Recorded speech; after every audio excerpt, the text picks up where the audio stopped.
kandi ugera ahantu ugasanga umugore nyine yagiye kurangiza, hari umugore urangiza akakugundira cyane, yarangiza nyine ukabona ahise acika intege ahise anasinzira. Hari n'umugore urangiza wenda dusipoze iyo ari kumurongora umunyaza ari burangiza uri kumunyaza, buriya umugore ugiye kurangiza cyangwa se iyo ari kurangiza uri kumunyaza, kuko hari ukuntu umugore akanyara akikupa icyo gihe iyo agiye kurangiza kwa kundi wenda hazaga amazi agahita asubiraho gutyo we asa n'ufungutse burundu nkaho ari wenda dusipoze ni robine, kwa kundi ufungura amazi nyine akaza. Ubwo ngubwo icyo gihe iyo uri kumunyaza yakwishimiye agiye kurangiza ari muri modo, y'amazi yongera kwikupa ari uko arangije. Kandi kunyaza umugore umaze kurangiza niyo mazi yaza ariko we aba yumva nyine kuko yarangije, ntago akiri muri mudu, nta kintu nyine we amazi ntagaza nkuko yari ari kuza mbere atari yarangiza. Kunyaza nibyo koko, hari abagore bagira amavangingo n'abatayagira, ariko hakaba n'abagabo batazi kuyashakisha. Abagabo wabagiriye inama, hari n'umugore uba uyafite somehow ukuntu, ariko agahura n'umugabo utirekura, ariko umugore ashobora kuba yakirekura. Ni ubuhe buryo yakoresha kugira ngo y'amavangingo yarekure, mu gihe wa mugabo wenda atari kubigiramo uruhare? Hari ukuntu ashobora wenda nko kumujya hejuru, agafata imboro y'umugabo akagenda yikubita ku mishini ukuntu. Ibyo ngibyo nibyo ashaka kutubwiraho. Teta twakomeza ikiganiro. Wenda umugore akeneye kwinyaza ni nabyo byoroha pe, iyo uri umugore uri sharp nyine, ko hari umugore ureba ngo reka ngo ubusinga umugabo ngo nabona ngo mfashe ngo imboro ye ngo nkakora gutya ngo leta avuga ko nabyigiye he, ariko ubundi iyo uzi icyo ushaka ukora buri kimwe cyose ngo ukigereho. Cyane ko umugabo we kukurongora nyine iyo uri kunyara aba yumva ari byiza, ariko ntago byamugora kuko nimba atazi gushaka amavangingo ubwo nyine ntabyazi. We mugore ko ari we biri bugireho ingaruka, ukora ibishoboka byose nkuko wabivuze, ufate igitsina cyiwe nyine winyaze. Usibye ko ntago mani kunyaza ari ibintu by'intambara, ushobora no kuba uri hejuru y'umugabo nyine umuri hejuru, imboro iri mu gitsina cyawe ukajya ugenda umanuka buhoro buhoro. Ubundi ikintu cyica abantu benshi aba yumva ko nimba agiye hejuru y'umugabo, imboro umugabo yose agomba kuyishyira mu gitsina cyawe. No, urayikontorora ukamenya ngo ndashyiramo ireshya gutya, nimba aho biragenda gutya. Icyo gihe iyo uri umugore ugira amavangingo ntabwo bisaba ngo bakubite gutya, ushobora no kumanuka buhoro buhoro umunyongera, ukabanza ugashyiramo umutwe ukamunyongera, uko ugenda uzamuka nako amavangingo agenda aza. Ntabwo kunyaza bisaba kuba wakubita gusa.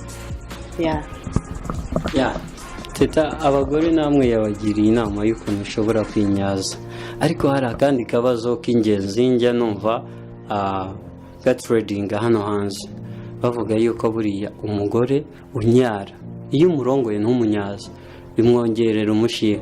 Ese koko nibyo Teta? Watumara amatsiko, niba umugore unyara iyo utamunyaje wamurongoye ntumunyaze, umushiha wiyongera. Ngo hari n'ukuntu ngo iyo umurongoye bahita ba relax, akumva aruhutse ukuntu. Ibyo byose ndashaka kubituganiriraho, bigenda gute, yiyumva gute iyo bamunyaje? Ese koko kandi hari n'abandi bitiranya ibintu, hari abagabo bitiranya ibintu ngo egare yuko umugore yanyaye, egare yuko yarangije. Icyo kintu ubamara amatsiko. Umugore iyo arangije arangiza gute?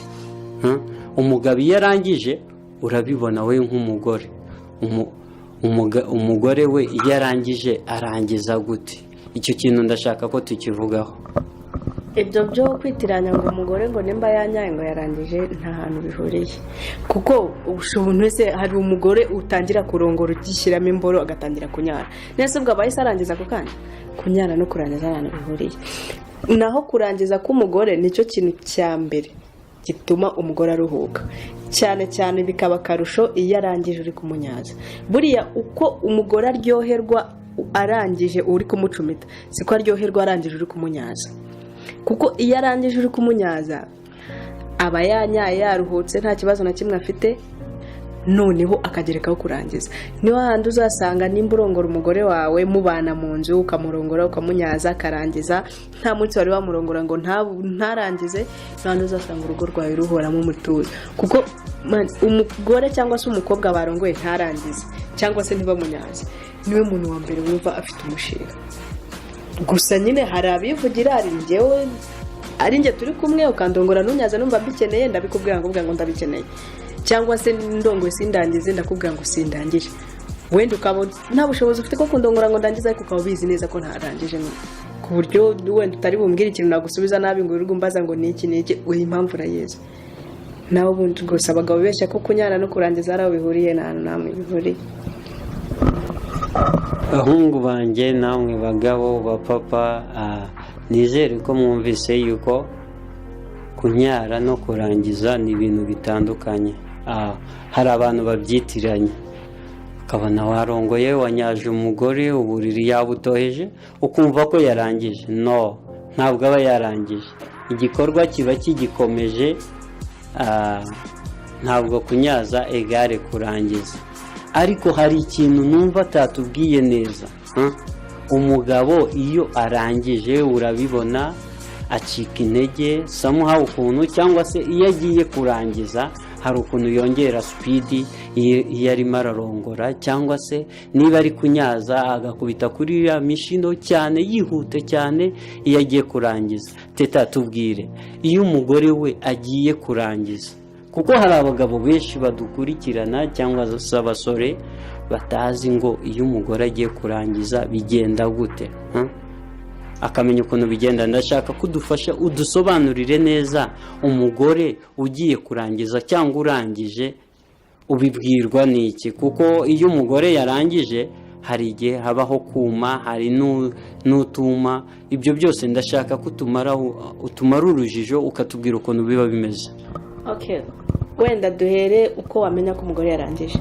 Iyo atari umugore urongoye bwa mbere, wenda bwa mbere bishobora kugora, ariko nabwo umugore yirekuye ntabwo byakugora. icya mbere wenda iyo ugiye kurangiza, iyo umugore agiye kurangiza wenda uri kumurongoreramo imbere, ubwo nyine uri kumucumita, ni wa muntu ugufata cyane cyangwa ukwegereza igituba cyane ku buryo wumva nyine uwo aba yumva aho ashaka ko ugeza. kuko iyo agiye kurangiza, ubundi umugore yagiye kurangiza ahita amera nk'uko wenda igihe wenda umugore ari kubyara, wenda abamama bo barabyumva cyane. hari ukuntu iyo umwana ari kuza usa n'ufungutse we wese, icyo gihe rero umugore nawe yagiye kurangiza nyine we kubera santima aba afite no kuvuga ngo igera ahangaha ndangize. niyo handi usanga umugabo ufite imboro ngufi kugira rwose azarongora umugore arangize ari kumucumita, ni ibintu bigoye cyane, kuko cya gitsina cyawe ni kigufi, ntabwo kibasha kugera aho umugore yumva igomba kugera ngo arangize. niyo mpamvu iyo uzi ko ufite igitsina kigufi uri umugabo, ukabona umugore uri kurongora atangiye nyine mudi itangiye kuba nyinshi agiye kurangiza, inama nakugira jya ukuramo imboro yawe umunyaza, nibwo azajya arangiza kandi akarangiza neza. kuko iyo arangije umucumita, kuko aba akeneye kukwegera cyane, we hari aho aba akeneye kugera. iyo ufite ngufi rwose ntabwo ihagera, sinjya ngo mbubeshye.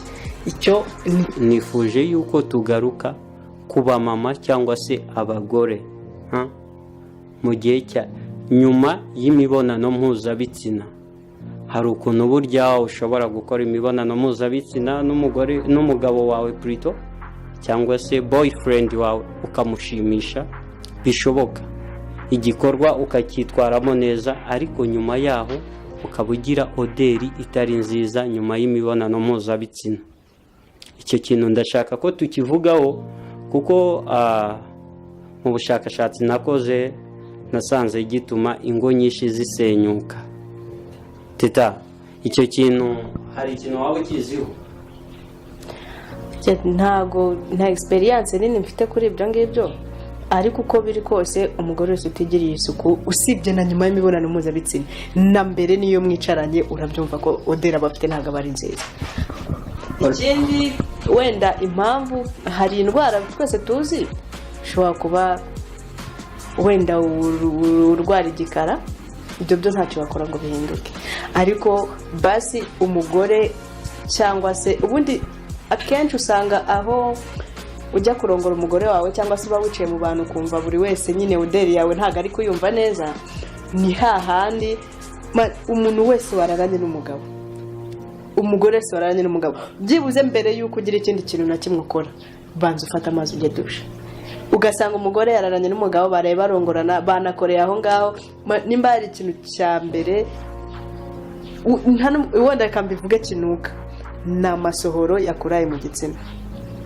Kuko bashobora kurongora barangiza bakurongora ntugire ubwenge bwo gufata amazi ngo witawaze ende ugahita uryama, ugasanga umugore arabyutse mu gitondo cya kare yahise wenda yambara ku gatenge cyangwa se iki n'ikarisa akagenda akajya gutegurira umugabo.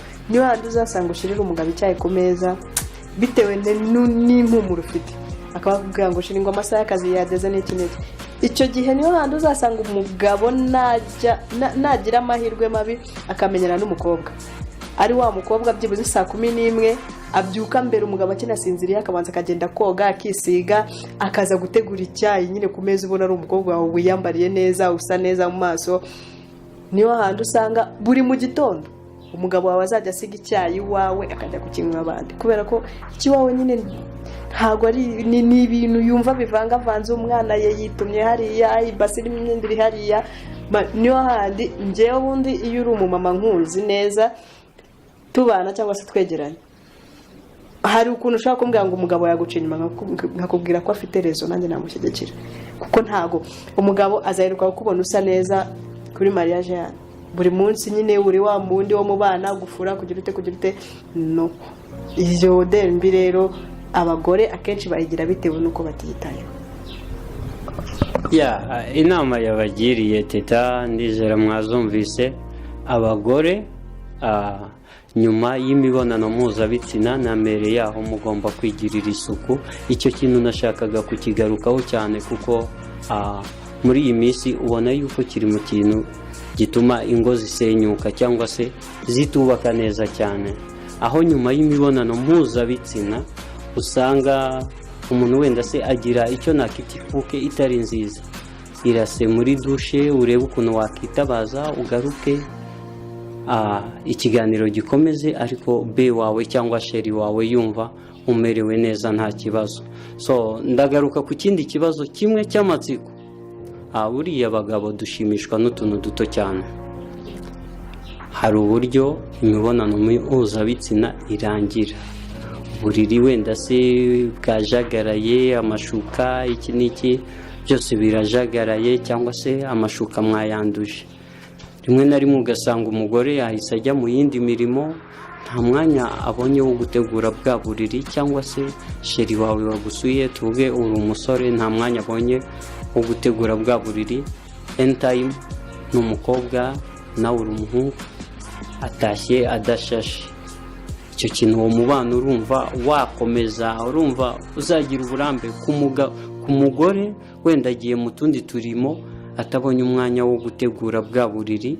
Ndashaka yuko utuganiriza ukatubwira kuri kote y'umugore n'umugabo babana mu nzu, imibonano mpuzabitsina cyangwa se kuryamana cyangwa se kurongorana mu kinyarwanda birangira umugore agaterera iyo ntategure ahantu cya gikorwa cyabereye, cyangwa se wa mukobwa utaha adateguye ahantu bamurongoreye, amashuka ntiyayahinduye ntiyashashe. Icyo kintu urakivugaho iki? Ese iyo bikozwe hari icyo byongeraho mu mubano w'umugabo n'umugore cyangwa w'umukobwa n'umusore? Urabivugaho iki teta? Urakoze. Wenda tuvuge ku mugabo n'umugore babana mu nzu, uko biri kose iyo uri umugabo w'umusirimu cyangwa se kwanza ibyo ngibyo nta nubwo ari inshingano z'umugabo. Iyo uri umugore w'umusirimu ushaka guhorana isuku mu nzu wawe, njye mba numva no kurongoranira ku buriri muraraho atari byo, kuko uri umugore n'umugabo, icyumba cyanyu ni kinini, ntabwo ari icyumba wenda kijya mu gitanda gusa ngo gihite cyuzura. Mba numva byibuze kuba wafata umukeka ugashyira hariya, wenda ugafata akamatera gatoya ukagashyira hariya, mwajya mujya kurongorana mukarongoranira hariya mufite n'amashuka murongoraniraho. Ntabwo ahantu uri buryame ngo usinzi, nese wenda urongoraniye ku buriri uri buryameho, uri wa mugore batangira kurongora unyara bakarinda barangiza ukinyara. Ubwo byagusaba gutunga matera iriho kwira, kandi rwose ntabwo waryama kuri kwire ngo usinzire, sibyo? Niyo mpamvu icyo gihe ugomba kugira ahantu habugenewe ugomba kurongorera umugore wawe, haba hari akameza n'intebe n'akamatera hagati aho ngaho. Mwashaka guhagarara mugahagarara, washaka kumunyaza yicaye ku ntebe ukamwicaza ku ntebe, mukisanzura, ariko mutavuga ngo hari ibyo turi bwangize cyangwa se hari ibyo turi aho ngaho. Nusanga umugore yifata muri kurongorana ku buriri ukifata ngo ninyara ngo turararaye, ngo ninyara ngo matera to, cyagiye y'amazi wimye umugabo wawe, nagenda akishyura shambure yiwe akazanamo indaya cyangwa se undi mukobwa wo ku ruhande akamurongora akayabona, niyo wandi uzasanga umugabo agiye ntagaruke. Yajya anagaruka nimba ari wa mugabo utaha saa moya akajya yizira saa sita saa saba. Kubera iki? Hari aho yagiye abona ibyo utamuha, kandi mu by'ukuri kutabimuha si uko utabifite, ahubwo ni ubujiji ufite bwo kudategura aho ugomba gukorera igikorwa kugira ngo ushimishe umugabo wawe. Mwabyumvise ikintu kijyanye n'isuku, gutegura ahantu mwarongoraniye cyangwa se kwagirira isuku, mwacyumvise. Irindi banga teta aduhuguyeho nuko ugomba gushaka icyo nakita ka reserve ko ku ruhande. Nawe udafite ubushobozi bwo kugashaka agasempure gatoya, ntabwo ari ibintu birenze, n'umukeka ibintu byagenda neza, mukarara ahantu heza. Kandi wowe mukobwa wasuye umusore, nawe mugore uryamana n'umugabo wawe, wibuke nyuma y'igikorwa gutegura ahantu cyabereye, uhakora isuku, usige hameze neza. Naba mama cyangwa se abakobwa, uburyo ki twakira ibyo tugiye gukora cyangwa se uburyo ki twakira abagabo baza batugana. Ufite umukunzi wawe, wenda atari umwe, warakundanye na babiri cyangwa batatu, hari ukuntu uko biri kose baba bagiye batandukanye mu buzima cyangwa se no mu miterere yabo. Akenshi na kenshi abakobwa cyangwa se abamama dukunda abagabo bafite igitsina kinini, ariko mu by'ukuri ntabwo abagabo bose ariko baba bafite igitsina kinini. Hari ufite kinini, ufite gitoya, ariko byose biterwa n'ugifite uwo ari we n'uburyo cyagikoresha, nyine biba bigiye bitandukanye. Abamama rero cyangwa abakobwa tugakunda kwibeshya kumva yuko umuntu ufite igitsina gitoya nyine atakurongora ngo urangize nta kintu yagufasha, ariko mu by'ukuri biterwa na nyiri cya gitsina uburyo cyagikoreshamo cyangwa se uburyo cyiyakiriye ko ari cyo afite. Hari abagabo baba bafite igitsina gitoya pe, nawe abizi kandi yumva bimuteye ipfunwe ryo kuba afite igitsina gitoya. Icyo gihe iyo uri umugabo ufite icyo gitsina gitoya ubizi neza ko ugifite, hari inama nakugira. Ntago uzafata umukobwa cyangwa umugore warongoye n'umuntu ufite igitsina kinini, yewe nubwo yaba akiri isugi, ngo ujye kumurongora ukoresheje igitsina cyawe gitoya, wenda ni kagufi cyangwa se n'iki ujye kumurongora uhatirize kuba washyiramo imbere kandi ubizi neza ko igitsina ufite ari kigufi kitari bugereyo. Icyo gihe iyo ufite icyo gitsina cyawe kigufi cyangwa gitoya, uragerageza ugakorera inyuma ku buryo basi n'uwo mugore nawe abasha kwishima cyangwa se abasha kumva cya gitsina cyawe kimunyuze, bitewe n'uko wagikoresheje aho cyagombaga gukora. Ntabwo warwanire kugishyira imbere n'ubundi kitari bugera aho cyagombaga kugera. Icyo gihe rero jya ugerageza urongorere inyuma, nimba ari no kumunyaza, kuko abamama benshi cyangwa se igitsina gore iyo umunyaje ubundi ubusa n'umuruhuye, ubusa nyine abaruhutse. Iyo umurongoye ukamunyaza akarangiza aho ngaho abaruhutse rwose. Icyo gihe rero icyo gitsina cya gitoya gikoreshe mu rwego rwacyo, we gushaka kwihuta nk'umuntu uri kugendera mu modoka kandi ufite utwaye igare. Icyo gihe menya igitsina cyawe ufite uko kingana bari kugikoresha.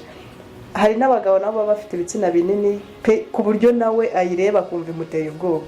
Icyo gihe ntago iyo uri kurongora uhita uyifata yose ngo uhite uyishyira mu gitsina cy'umugore, yewe nubwo yajyamo ushobora kujyamo ariko hakagira akababara cyangwa se wenda ntimushimishe nk'uko wagenda ushyiramo ntoya ingufi gutyo. Icyo gihe rero iyo ufite igitsina cyawe kinini cyangwa se kirekire, ugerageza kugenda wegeza imbere gatoya buhoro buhoro, ntabwo uhita usunika ngo uhite winjira nk'uri kwinjira mu muryango cyangwa se umuhini uri gushyira mu isekuru. Uragerageza ukagenda ubikora buhoro buhoro ku buryo nawe yose bigera igihe ikageraho bitewe n'ubushake afite, bitewe n'uko yayakiriye, kuko wagiye uyishyiramo nyine buhoro buhoro and then yose ikaza kujyamo ariko umugore atumvisha bimubangamiye. Icyo gihe rero nawe mugabo ufite icyo gitsina cyawe jya umenya uko ugikoresha, ko ushobora kugishyiriramo rimwe ugasanga bigize ingaruka ko uri kurongora, ugasanga ntabwo yishimye nk'uko yakabaye yishima. Icyo gihe rero jya ugerageza ugenda ubikora buhoro buhoro, kuko rwose gukora imibonano mpuzabitsina cyangwa se kurongorana ntabwo ari ibintu abantu bakagize intambara, ntabwo ari ibintu wagakoze nk'umuntu uri kwiruka cyangwa se ufite icyo uri kwihutira. Ni ibintu wagakoze witonze, muri uko kubikora witonze bigashimisha uwo muri kubikorana ndetse nawe ubwawe bikagushimisha. So teta, hari ikindi kibazo kimwe cy'amatsiko cyonyine nakongera kukubaza. Abakunzi bacu, aba bakunzi bawe bakubona mu minsi mike cyane kuko ugira akazi kenshi. Ikibazo nakubaza, twagumye tuvuga ku kintu kijyanye no kunyaza. Mu kiganiro twakoranye ubushize twavuze ku mugabo uburyo yanyazamo bimworoheye. Ese umugore we iyo abonye umugabo atari kumunyaza, strategy yakoresha kugira ngo amwihe neza cyangwa munyarire? Hari ikintu njya numva ngo kunyara kwibya, nacyo urakitubwiraho buriya ngo abagore hari ukuntu ahereza umugabo keya ku buryo adashobora kumwibagirwa. Icyo kintu ndashaka ko tukiganiraho neza, kuko hari abantu bajya bibeshyira ngo nta mavangingo bafite, cyangwa se umugabo ngo niwe utazi kuyashaka. Tumara urujijo kuri icyo kintu.